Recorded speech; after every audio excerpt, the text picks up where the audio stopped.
Hi, and welcome to the Feeding Hour. In this episode, Abby and I talk to my dear friend Cecile about her feeding journey. Thanks for listening and enjoy. Hey, Abby. Hi, Catherine. So excited for our first interview today. I'm so excited today. We have Cecile Kuplak. Thank you so much for being here, Cecile. Hi, thank you for having me.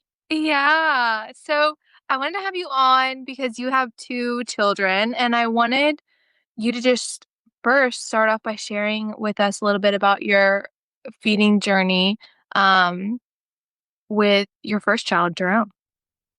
Yeah. Okay. Absolutely. So from the start, Jerome was, let's see, he was the worst with feeding, and I ended up stopping when I got pregnant when he was 6 months old. His mental production was out the window. Like, I think it was like an absolute disaster. So with Harley, I learned a lot of things. I grew from that. It was very exciting. Yes. Hi, Charlie. Really, it's been a night and day difference between your first child and your second child. Like, oh my gosh, that is such a common story that we hear. Okay, just to back up for a second, I want to know, what did you know like about breastfeeding or just feeding formula? Like, what did you know about infant feeding at all before you gave birth? So I come from a family of 7 kids, and my mom breastfed all of us. Breastfeeding was the norm. That's just what we did. We never had formula in the house. She just breastfed, and it was great and smooth. And so, coming from that, I was like, oh yes, breastfeeding. It's the thing we do, right?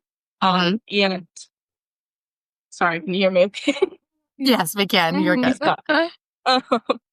And so when I got pregnant with Jerome, I did a little more research. There's this lady up in Spokane, Washington, which is where I'm from. Her name's Megan Macy. And she's a certified lactation consultant, but she's not like a IUCLC. You know? She's probably a CLC or something. Yes, she is. But she has tons of information on Instagram. So I like follow through with that. And then my husband and I did a birth class called Mama Natural. I don't know if you've heard of it. Mm-hmm. So Mama Natural is this online birth class. It's just, she's a doula. And what I liked about it is that but she had a lot of good things to say about breastfeeding. But again, it wasn't like a broad sense. I didn't do like breastfeeding classes with Jerome. I really should have. And I thought that I knew that going into it, it wouldn't be like instinct. I knew that. But at the same time, I was like, oh, I just got to figure it out. Yeah.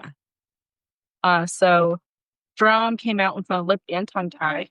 And so that was a super rocky start. And I noticed that even when that was snapped, like I suffered through it. I was fine.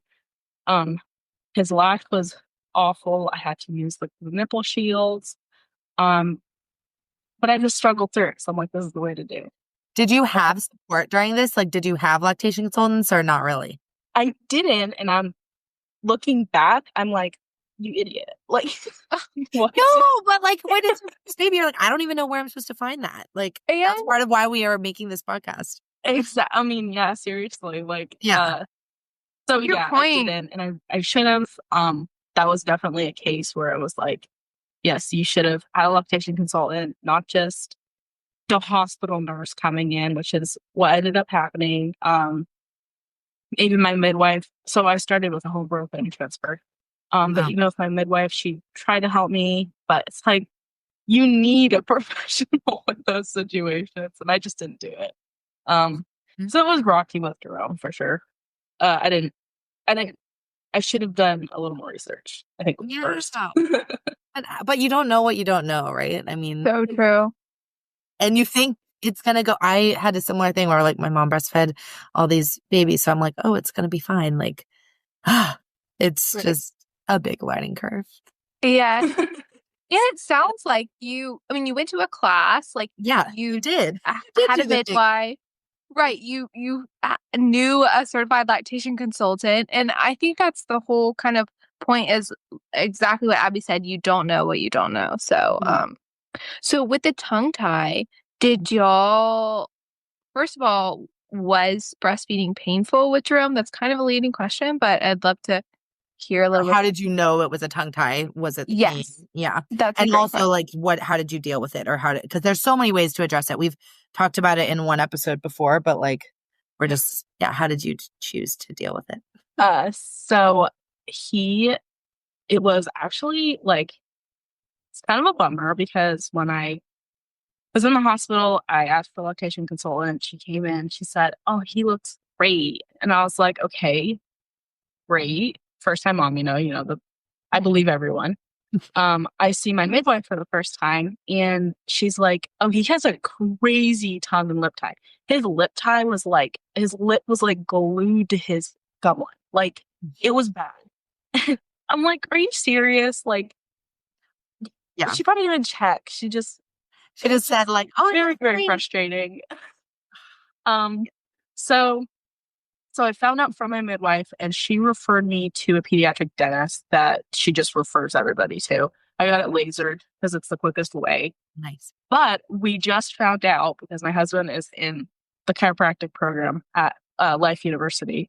We just found Oh, out that chiropractors can actually help with lip and tongue ties. And I'm like, are you serious? you're like, why did we not know There's a it? better approach. So, Uh, but yeah, that's how we addressed it. It did get better. did Like you do once lip he and tongue tie release?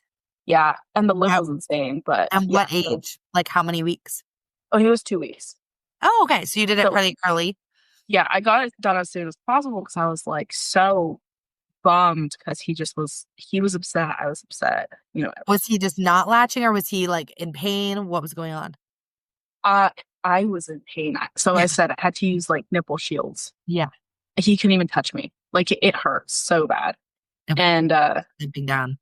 yeah, it was pretty bad. So got that done as fast as possible. Did you notice an immediate release? Because some people like immediately they latch on, it's way better. A lot of people need more like retraining of their sucking and like kind of some after therapy. Yeah, it was awkward for a while. Okay. Even after he completely healed, it took like another couple weeks. Hmm. And you just stuck with it. You still were doing the shields and then just trying Yeah. to wean the shield. Yeah. I think I stopped using the shields when he was like months. 4 months. Okay. So that's 16 weeks, guys. That's a long time that you're dealing with finding this tiny piece of plastic and putting it on day and night. Did you have to do any supplementing during this with bottles?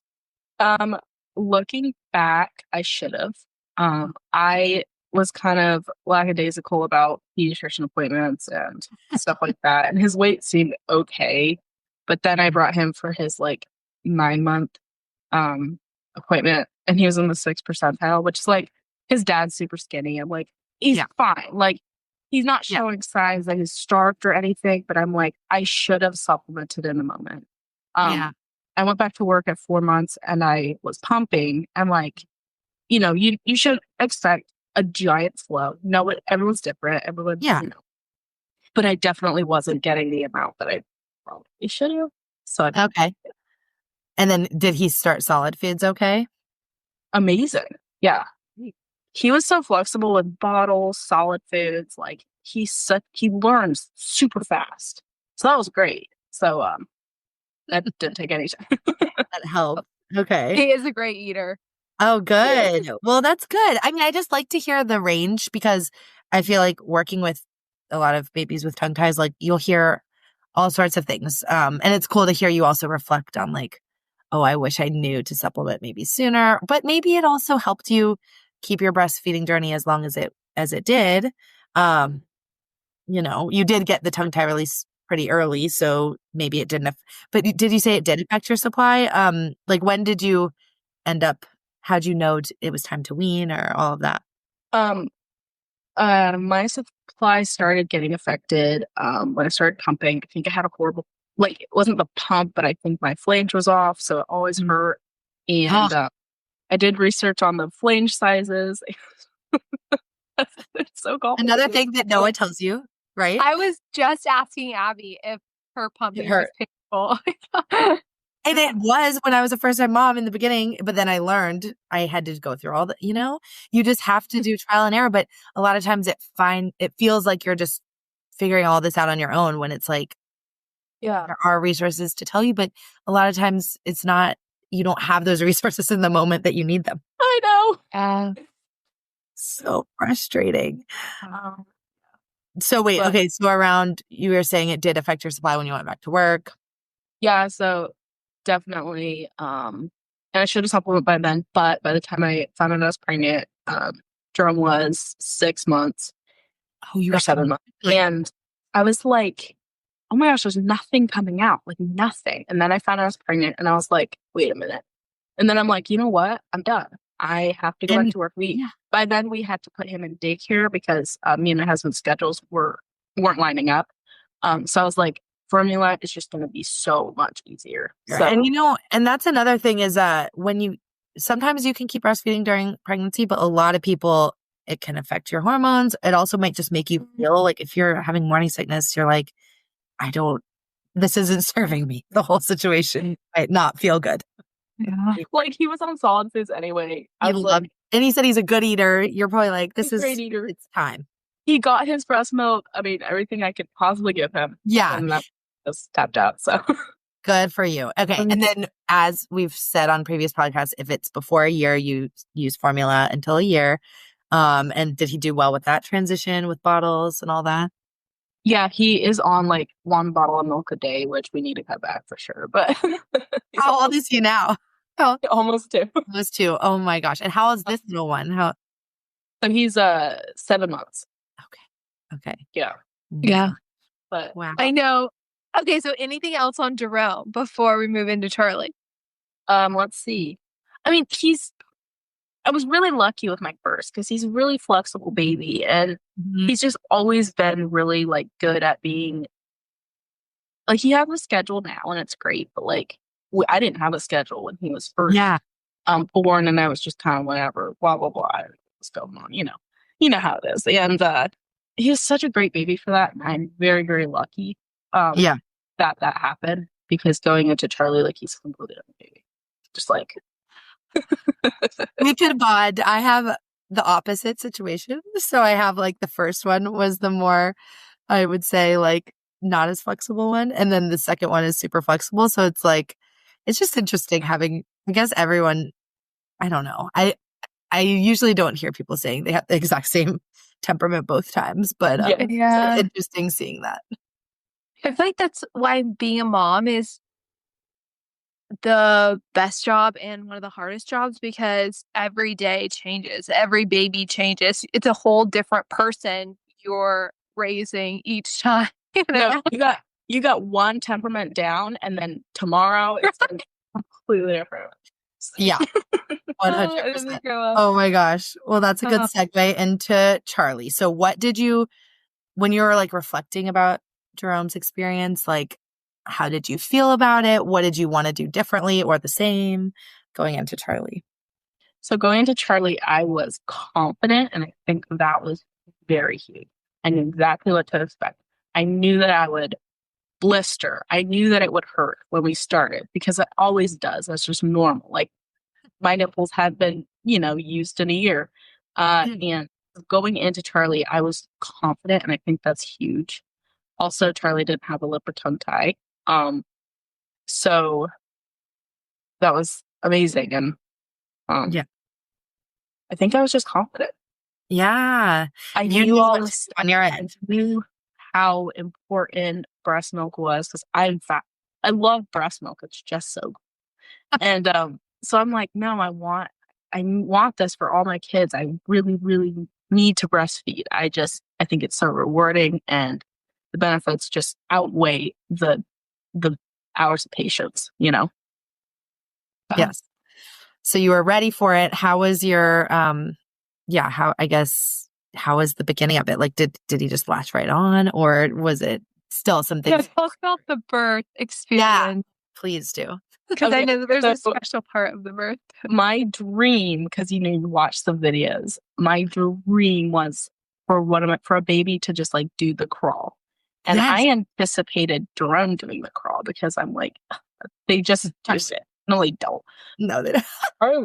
Does everyone know? Wait, let's pause. Does everyone know what the Great. birth crawl is? Oh, Abby, can you explain the So- birth crawl for our yes. listeners?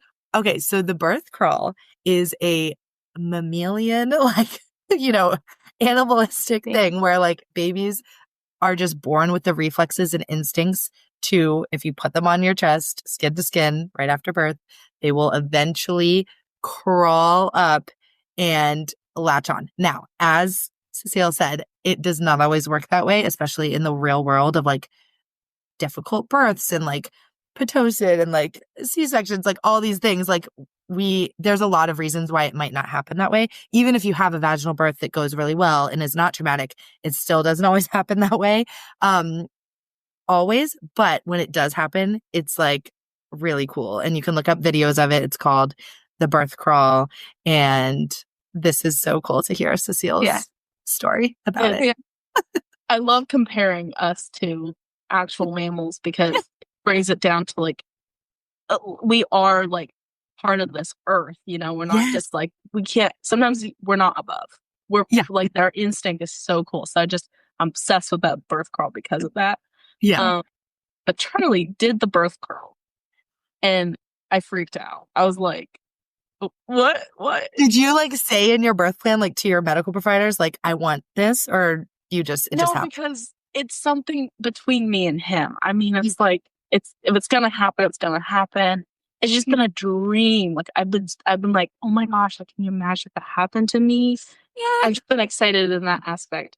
And it happened. And I was so excited. And he just latched right on. And he just like ate like there was no tomorrow, which I was shocked at because Jerome was like, nah, I don't want to eat. He was so struggling. Okay, wait. So he just crawled up. He was still connected to the cord and like went up. Yeah. Like, how did that work? So he was right on my chest. I just found it. He just went to the side. And then it was super funny. We were all laughing so hard. I was like high, of course, and he was just sucking along, and then he just poops all over me. No. Oh no.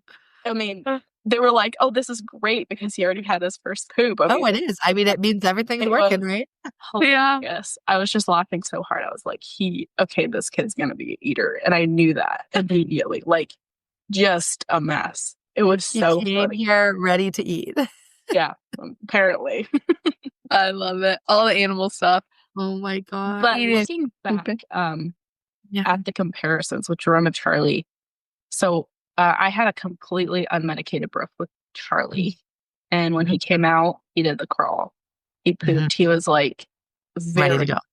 And looked like he was excited to be there. And then Jerome, I had a super incredibly long labor. In total 37 hours with Jerome. And so I ended up transferring, getting the epidural just to calm my body down. I think I was really nervous and I don't think I wanted to let go. I was stuck at 7 centimeters for like 14 hours. I just didn't want to. I think I was nervous. My body was holding back. But Jerome, he had a little Pitocin in the system. I had the epidural and he just wasn't all there. And like looking at it, like stepping back, I was like, could that be it?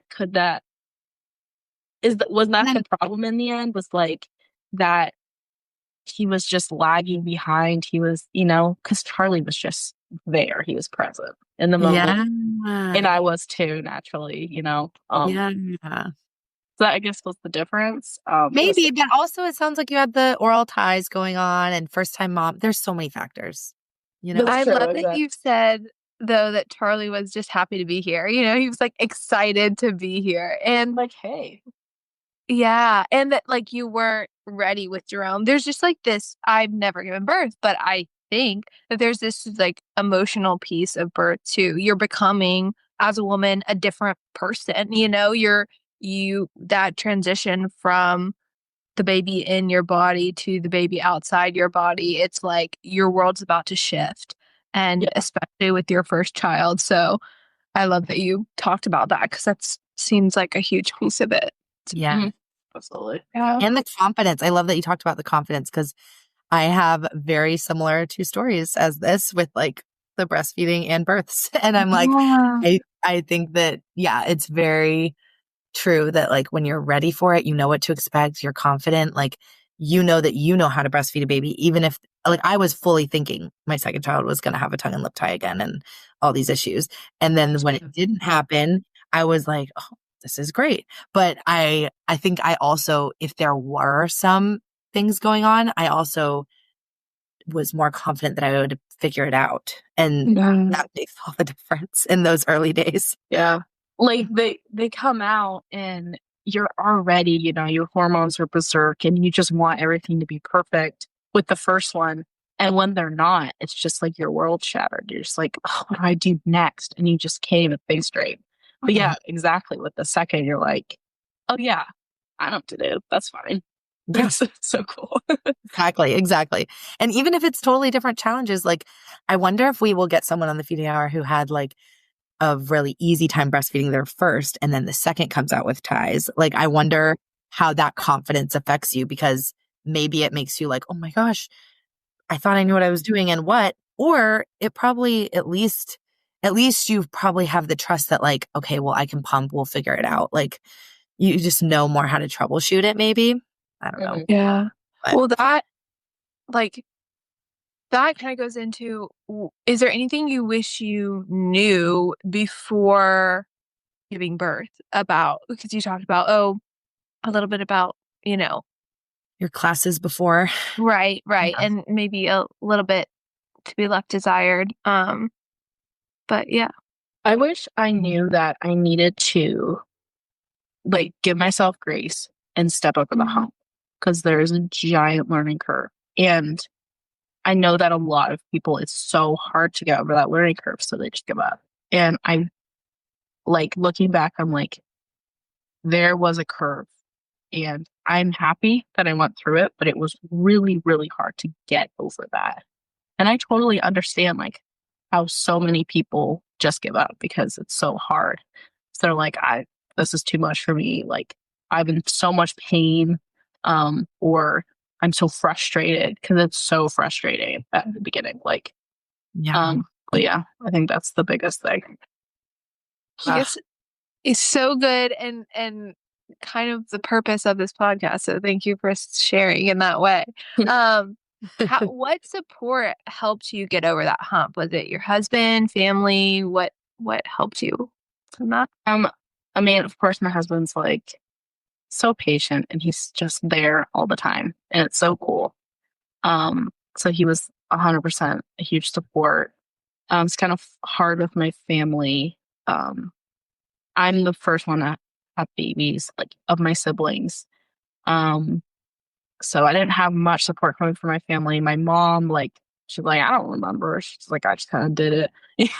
You know, I know. How did they Definitely. figure it out? Like, Yeah. how did you guys all figure this out somehow? But Yeah. a lot of them didn't probably. So I know.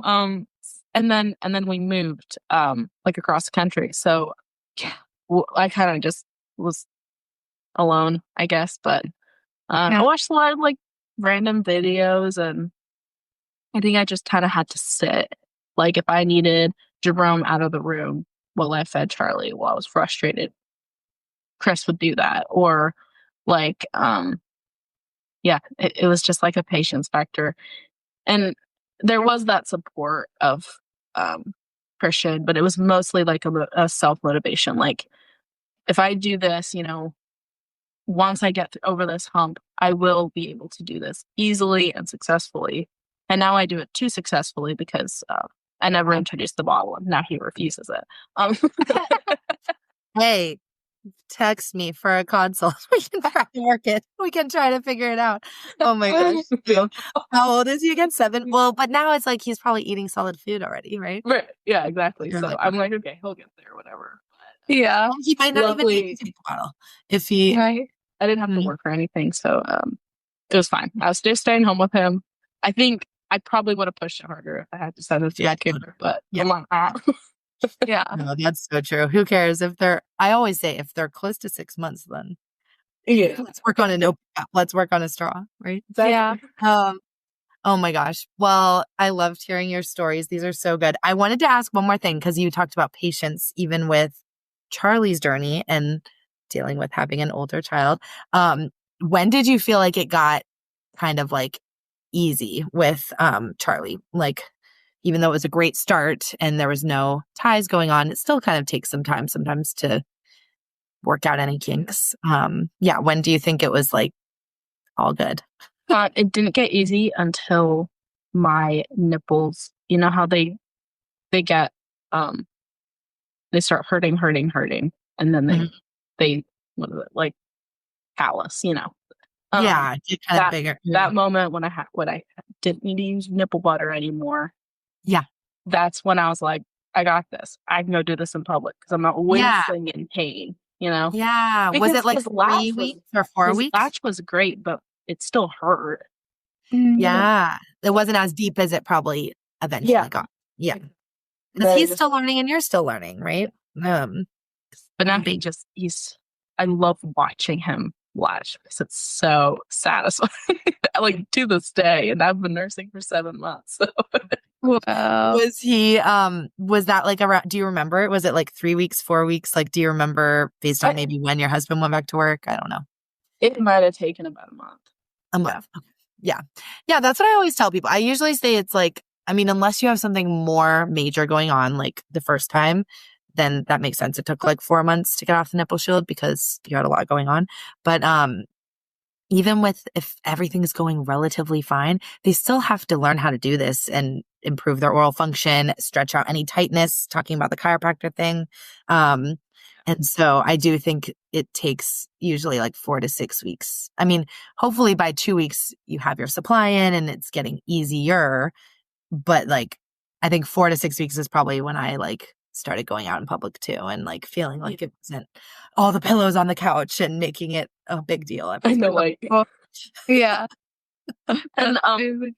from the chiropractor standpoint, like, Mhm. Jerome only went to the chiropractor like a few times after he was born, until we got down here because we have free care at the clinic and stuff. It's awesome. Amazing. But with this one, I turned it around and we both saw the chiropractor weekly. Ugh. Ever since then, actually, he goes every week, or Okay. we all go every week. So that Are was you in Atlanta? Do you want to plug your chiropractor or is it your husband? It's her husband. This is your oh husband. actually Revolution Chiropractic, Dr. Shannon Good, Oh, nice. Amazing. incredible. I saw her Okay. 37 weeks all the way up to 3 months postpartum. I'm such a fan She's of incredible. as well. Charlie actually, he didn't want to latch on the left side for a long time, and it took about a month, and he did. So usually, just to give more context about this, is a lot of times babies have a head preference one way. And it's not that they're preferring, it's just that they're tighter on one side from how they were in the womb or whatever, and or how the birth was or whatever it is. Or sometimes their reflex, like my daughter, her reflexes were like more diminished on one side. Okay. We had to kind of work to get them up with the chiropractor. But anyway, there's different stretches and exercises and body work you can do, which could be with a chiropractor or a PT or a craniosacral therapist, anyone who's trained with babies, can really help if you're noticing that like, oh, they just have more trouble latching on one side than the other. And it makes, I mean, I think every baby could benefit from some kind of body work because they're scrunched. Yeah. Yeah. 9 months of that. Yes. And who knows? And it's also because of our positioning. We sit a lot, like compared to our ancestors. So like if you think of that, like we might not have them always in the best position while we're pregnant. So then they're on one side or whatever. So there's other things you can do like spinning babies or inversions or chiropractor care yourself while you're pregnant that helps you avoid some of these issues after. But I still think just take your baby to a trusted body worker. It's very helpful. Oh, I agree. I mean, like when my labor was 100 times better because Yeah. I saw her so frequently. Mhm. It's amazing. That's Jerome, who I went to the chiropractor maybe 5 times before A Jerome. few times. Yeah, I did we have a similar, I did it with my son, but I don't love the person I went to in Chicago. Yeah. Exactly. Yeah. And yeah. So you have to find the person that fits with your style, but Yeah, for But sure. that was very helpful for Charlie, just being able to stretch him out, and he was able to latch on that left side. It was awesome. So Wow. So if baby's only latching on one side, at what point should you get some intervention? And also, just from a practical point, does one breast like engorge and the other not? Oh, okay. yeah. Great question. So it can affect your supply because it's obviously the more good the latch is and the more they're removing milk from one side, then that tells that side to produce more milk. So you do want to try to even it out, even if you're struggling on one side. At the same time, one side is always usually like an overproducer and an underproducer. People call it like a slacker boob or a overproducer side. And so it is normal to have variation, but if you're noticing that it's the baby that is really struggling on one side more than the other, still practice that other side. But then it's a sign that, okay, maybe they're having trouble turning their head that way. And so you could work with a PT or chiropractor to try to it's usually their sternocleidomastoid muscle, this like neck muscle here. I'm trying to show it, but basically they need to release their neck and just work on their head and jaw and all these muscles because we always say feeding is a whole body experience. So I would say if you're noticing early on a preference, that's your clue to try to seek out some body work. Okay, last question. What advice would you give yourself and other moms before they started their feeding journey or when they were going through feeding challenges? Great question. I know there's a lot. I think the biggest thing, I'm going back to that, getting over the hump. I think that's the biggest thing. I think that, because every baby is different and every mom is different. Mm-hmm. And I would say try it, but don't just try it for a week. Commit to it and give it your all and give yourself grace at the same time. But you'll always get over that hump, it's a matter of getting there. And it's really hard. And I understand that. Yeah. Well, that's great. Yeah. Just telling yourself oh my gosh, you will get over this. You just need to be patient with yourself while you're getting over that hump. Yeah. Yeah. Be patient with your baby. They don't know what's going on either.